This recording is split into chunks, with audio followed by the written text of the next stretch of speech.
Good morning. तर आज आहे ना पाथर्डीला जायचं आहे. पण 3च्या नंतर जायचं आहे. जेव्हा मुलीची ड्युटी वगैरे संपेल ना त्यावेळेला मग निघायचं आहे.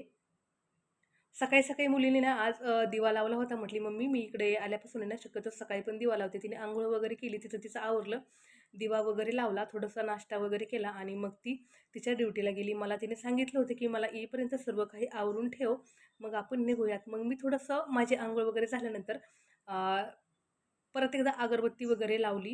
माझं थोडंसं आवरलं आणि हा गुलाब मी येताना पाथर्डीहून आणला होता. तो मी छान असा सुंदर कुंड्यामध्ये लावून दिला आहे आणि इकडच्या साईडला कुबेर प्लांट लावले आहेत. जेवढं मला शक्य होईल ना तेवढं थोडं-थोडं सगळं आवरून घेतलं. आमची बॅग वगैरे भरली. अगदी छोटी रूम आहे त्याच्यामुळे आवरायला खूप जास्त असा काही वेळ लागत नाही. नंतर बाहेर पण एवढं जास्त असा काही पसारा वगैरे नव्हता. भांडे वगैरे थोडेसे होते. ते भांडे घासले, कपडे धुतले. कपडे पण धुवींचेच असतात. पण इकडे पाण्याचा ना खूप प्रॉब्लेम आहे आणि त्यानंतर म्हटलं चला आता ना थोडासा वेळ आहे तर म्हटलं चला आता ना थोडं गच्चीवरती जाऊन यावं. मी त्या दिवशी गच्ची ना स्वच्छ करून घेतली होती.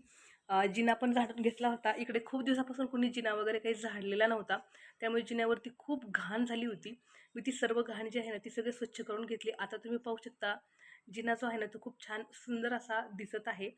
मध्ये ना तो गळतो, त्यामुळे थोडं-थोडं पावसामुळं पाणी वगैरे साचलेलं आहे. जिन्याचा दरवाजा ना इकडचा मला खूप आवडला हा दरवाजा. मी पाथर्डीला पण माझ्या घरी असाच दरवाजा करणार आहे.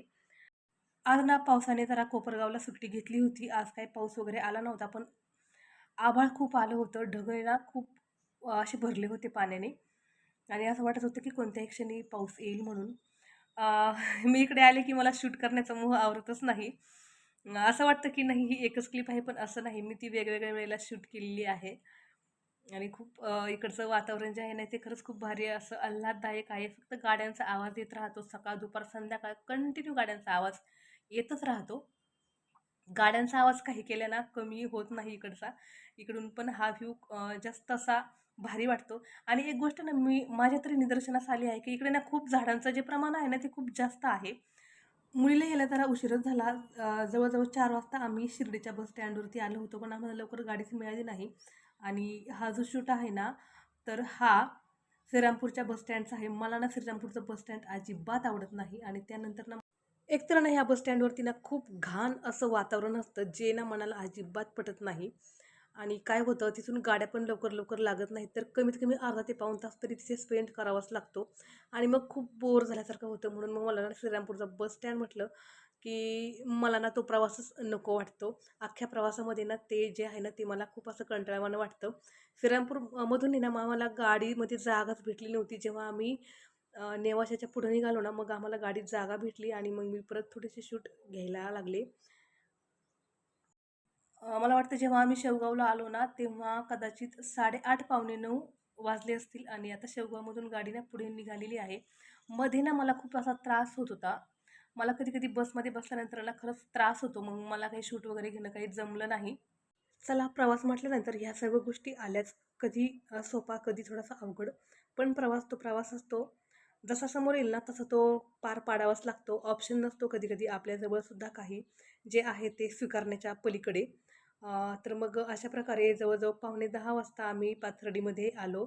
इथे ना बायका मस्त गाऊन घालून संध्याकाळी मस्त फिरत होत्या. मला ना ते खरंच भारी वाटलं, की चला त्या गाऊन घालून नवीन स्टँडवरती फिरत आहेत. मग मी त्यांचा जरा एकच छोटीशी क्लिप घेतली आणि नंतर मग घरचे आले होते घेण्यासाठी. तर मग घरी आलो. घरी येईपर्यंत पावणे 10 वाजले. जेवण वगैरे केलं आणि लेकरांना भेटले आणि खूप दिवसानंतर लेकरांना भेटल्यानंतर ना मला खूप छान असं वाटलं. इकडे आले ना तर मग कोपरगावची आठवण येते आणि कोपरगावला गेलं तर मग परत पाथर्डीकडची आठवण येते.